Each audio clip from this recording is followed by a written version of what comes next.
بسم الله الرحمن الرحيم الحمد لله والصلاة والسلام على رسول الله وعلى آله وأصحابه أجمعين أما بعد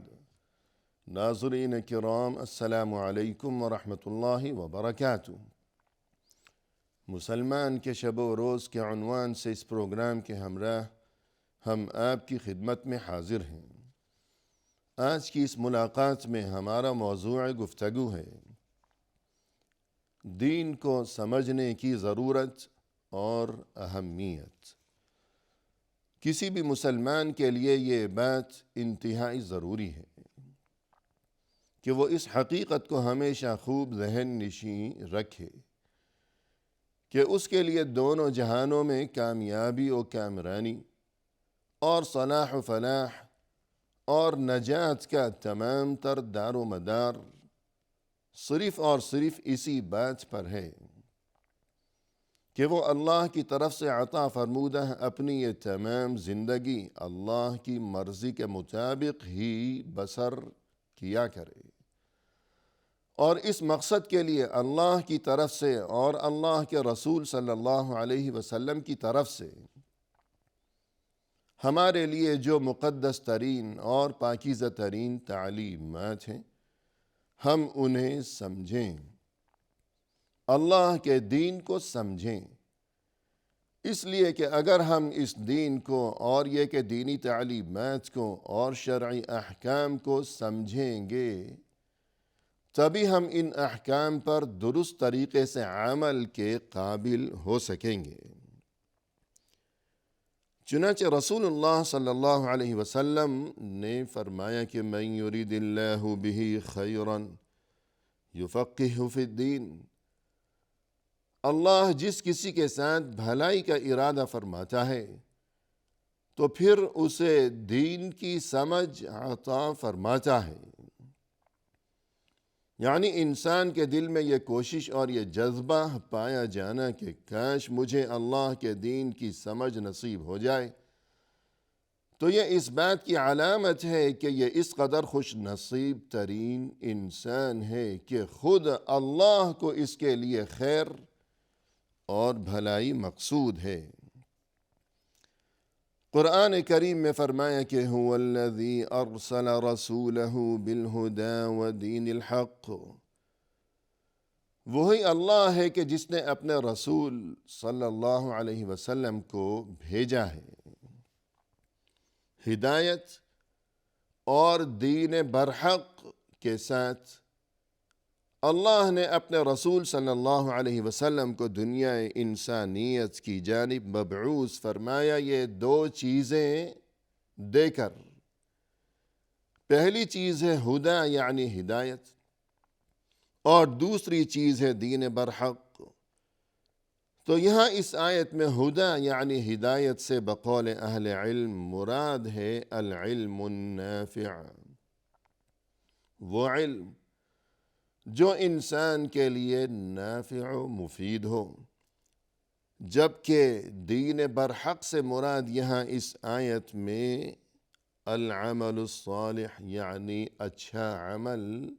مراد ہے۔ تو یہ دونوں چیزیں یعنی علم نافع اور پھر یہ کہ اس علم کے مطابق انسان کا عمل صالح اچھا عمل، تو اس آیت سے یقیناً ان دونوں چیزوں کی اہمیت خوب واضح و ثابت ہوتی ہے۔ اس کے علاوہ یہ کہ قرآن کریم میں ہمیں یہ حقیقت نظر آتی ہے کہ خود اللہ عز و جل کی جانب سے اپنے نبی صلی اللہ علیہ وسلم کو یہ حکم دیا گیا کہ وَقُلْ رَبِّ زِدْنِی عِلْمًا، اے نبی صلی اللہ علیہ وسلم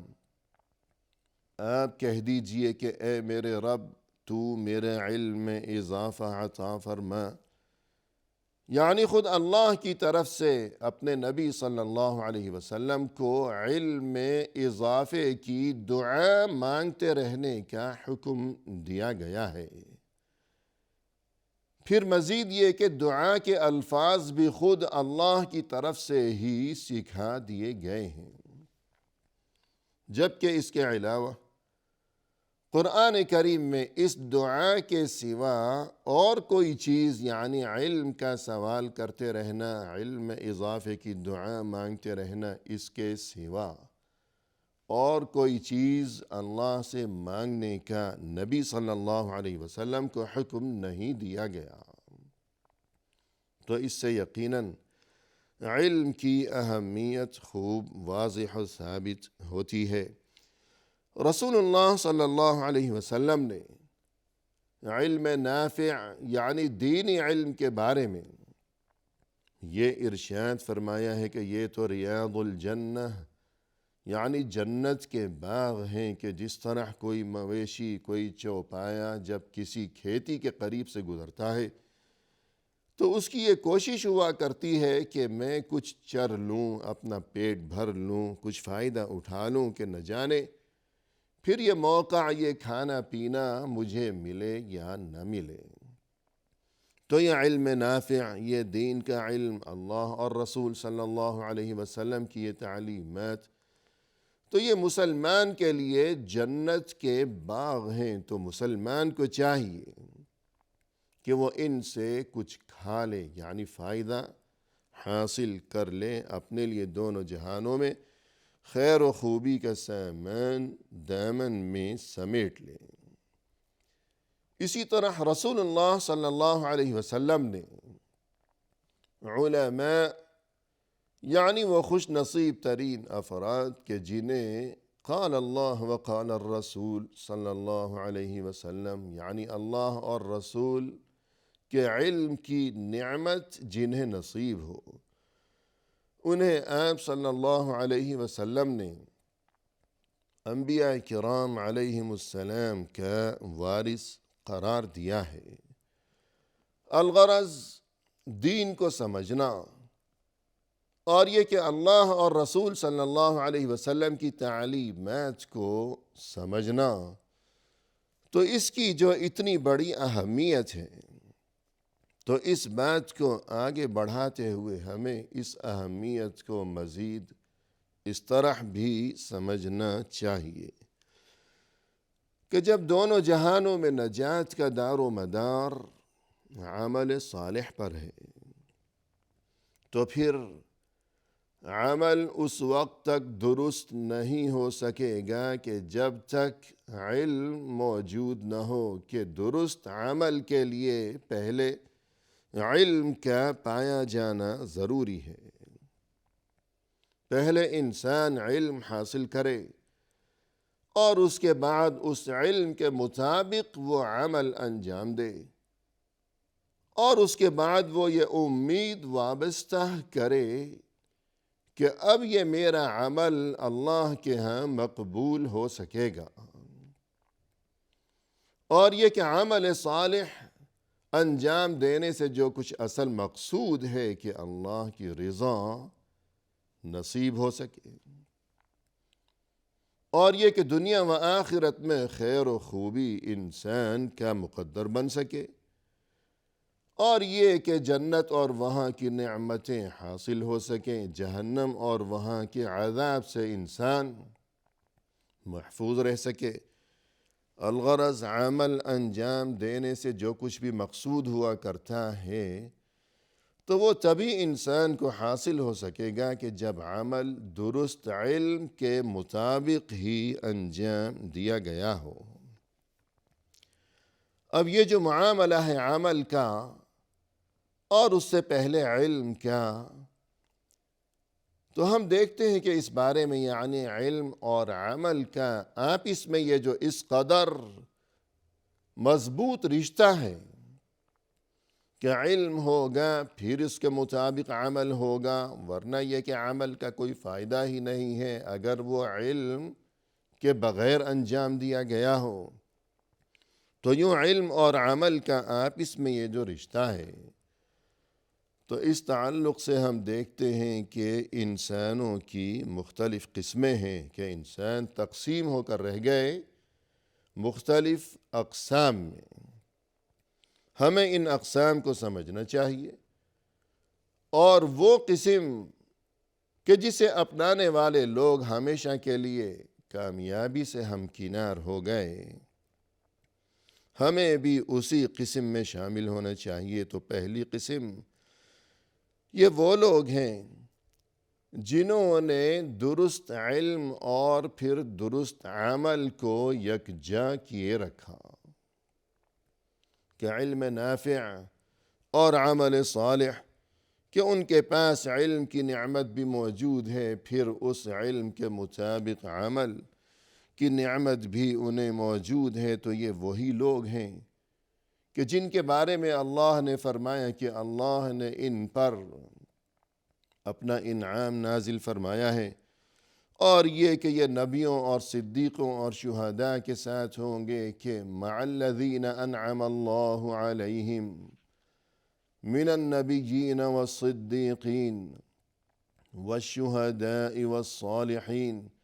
تو یہ وہی لوگ ہیں کہ جن کے پاس علم کی نعمت بھی موجود ہے، پھر اس علم کے مطابق درست عمل بھی وہ انجام دیتے رہے۔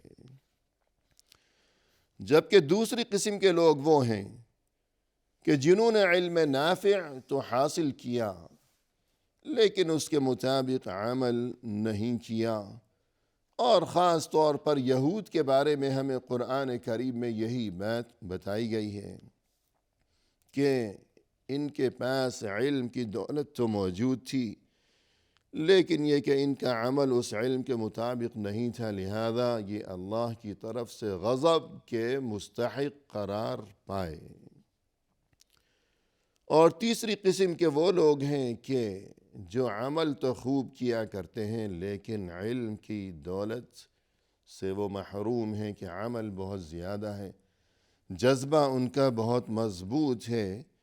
لیکن علم کی کمی ہے یا علم کا فقدان ہے، تو یہ بھی خسارے میں رہ گئے۔ قرآن کریم میں اس قسم کے لوگوں کو الضالین یعنی گمراہ قرار دیا گیا، اور بقول اہل علم اس سے نصارہ مراد ہے۔ انسان کو یہ حکم دیا گیا ہے کہ وہ ہمیشہ ہر نماز میں ہر رکعت میں سورہ فاتحہ کی تلاوت کیا کرے، اور سورہ فاتحہ میں انسان ہمیشہ یہی آیات پڑھا کرتا ہے، اہدنا الصراط المستقیم صراط الذین انعمت علیہم غیر المغضوب علیہم ولا الضالین۔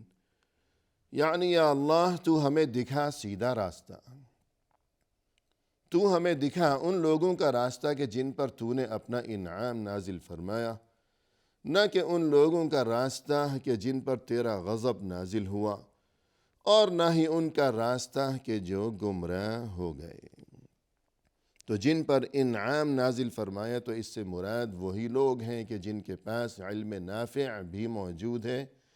پھر اس علم نافع کے مطابق ان کے پاس عمل صالح بھی موجود ہے۔ ورنہ اگر علم تو موجود ہے لیکن عمل اس علم کے مطابق نہیں ہے، تو یہ وہ لوگ ہیں کہ جن پر اللہ کا غضب نازل ہوا۔ اور اگر علم موجود ہے لیکن اس علم اور اگر عمل موجود ہے لیکن اس عمل کی بنیاد علم پر نہیں ہے، جہالت ہے، تو پھر یہ وہ لوگ ہیں کہ جنہیں گمراہ قرار دیا گیا ہے۔ اس کے بعد ناظرین کرام، علم کی اہمیت کے بارے میں ایک بات جسے سمجھنا مزید ضروری ہے، وہ یہ کہ صرف علم کافی نہیں ہے۔ اگر علم ہوگا کسی کے پاس لیکن اس کا عمل اس علم کے مطابق نہیں ہوگا، تو پھر یہ علم قیامت کے دن اس کے خلاف گواہ بن جائے گا اللہ کے سامنے۔ تو یہ چیز تو کسی صورت بھی مناسب نہیں ہے، علم کے مطابق عمل بھی ہونا چاہیے۔ اور جب بات ہوگی علم کی، تو پھر ہمیں مسلمان ہونے کی حیثیت سے اس بات کو سمجھنا چاہیے کہ یہ علم اللہ کے دین کی یہ سمجھ یہ کہاں سے حاصل ہوگی۔ تو اس کے لیے اصل جو مصدر ہے کہ جہاں سے اللہ کے دین کا علم انسان حاصل کر سکتا ہے، وہ کتاب اللہ یعنی اللہ کی کتاب، اللہ کا کلام، اور دوسری چیز ہے سنت رسول اللہ یعنی اللہ کے رسول صلی اللہ علیہ وسلم کی سنت، آپ صلی اللہ علیہ وسلم کا طریقہ، آپ صلی اللہ علیہ وسلم کی احادیث مبارکہ، کہ اصل یہی دو چیزیں ہیں، قرآن اور یہ کہ سنت، کتاب و سنت، اور ان دو چیزوں کے علاوہ جو مزید علوم ہیں، دینی علوم کے، باقی علوم کے بارے میں ہماری یہ گفتگو نہیں ہے۔ جو دینی علوم ہیں کہ مثلا علم تفسیر، علم حدیث، علم فقہ وغیرہ وغیرہ، یہ جتنے بھی علوم اور ان سے متعلق جتنی بھی کتابیں انسان پڑھا کرتا ہے دین سیکھنے کی خاطر، تو یہ تمام علوم در حقیقت یہ خود مقصود نہیں ہیں، بلکہ انہیں حاصل کرنے اور انہیں سیکھنے اور پڑھنے سے مقصود یہ ہے کہ ان کے ذریعے کتاب اور سنت یعنی قرآن اور حدیث کو سمجھ سکے انسان۔ یہ مطلب ہے کہ یہ تمام علوم کے تفسیر، حدیث وغیرہ وغیرہ یہ در حقیقت ایک وسیلہ ہے کہ اس وسیلے کو اپنا کر انسان کتاب و سنت کو پڑھ سکے، سمجھ سکے، اور وہاں سے اصل علم، اللہ کے دین کا جو علم ہے، اسے حاصل کر سکے۔ الغرض کتاب و سنت، اللہ کا کلام، اور یہ کہ رسول اللہ صلی اللہ علیہ وسلم کی مبارک تعلیمات، قرآن میں اللہ کی طرف سے جو تعلیمات دی گئی ہیں، جو احکام انسان کو دیے گئے ہیں، جب تک انسان رسول اللہ صلی اللہ علیہ وسلم کی احادیث مبارکہ کی جانب رجوع نہیں کرے گا، اس وقت تک وہ قرآنی تعلیمات کو سمجھنے کے قابل ہی نہیں ہو سکے گا۔ مثلا قرآن میں یہ حکم ہے کہ وَأَقِيمُوا الصَّلَاةَ، نماز قائم کرتے رہو۔ اب یہ کہ اس بارے میں کیا احکام ہیں، کیا تفصیلات ہیں، اور یہ کہ کس وقت جو نماز، فجر کے وقت جو نماز پڑھی جائے گی اس میں کتنی رکعتیں پڑھی جائیں گی، ہر رکعت میں کیا پڑھا جائے گا۔ پھر اسی طرح زکوٰۃ کے بارے میں قرآن میں حکم ہے کہ وَآتُوا الزَّکَاةَ، کہ زکوٰۃ ادا کرتے رہو۔ لیکن زکوٰۃ کس مال میں سے ادا کی جائے گی، کس کو ادا کی جائے گی، کب ادا کی جائے گی، کتنی مقدار میں ادا کی جائے گی، تو یہ تمام تر تفصیلات جاننے کے لیے رسول اللہ صلی اللہ علیہ وسلم کی احادیث مبارکہ کی طرف رجوع ضروری ہے۔ الغرض دنیا و آخرت میں کامیابی کے لیے عمل ضروری ہے، اور عمل سے پہلے درست علم کا حاصل کرنا ضروری ہے۔ وآخر دعوانا ان الحمد للہ رب العالمین۔